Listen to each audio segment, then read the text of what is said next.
सातो बचनवा न भोली हो सजनवा लजिया बचैहा हर हाल में एगो चुमवा ले जा गाल में संगे दिलवा ले जा रुमाल में एगो चुमवा ले जा गाल में संगे दिलवा ले जा रुमाल में।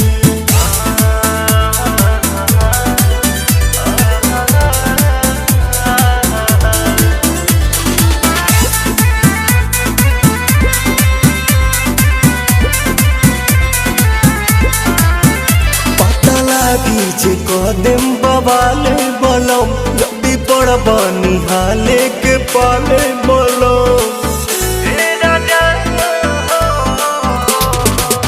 आँखी में हमारा जे आवे दे बयासु खालिम जहरिया पवन प्रियांसु।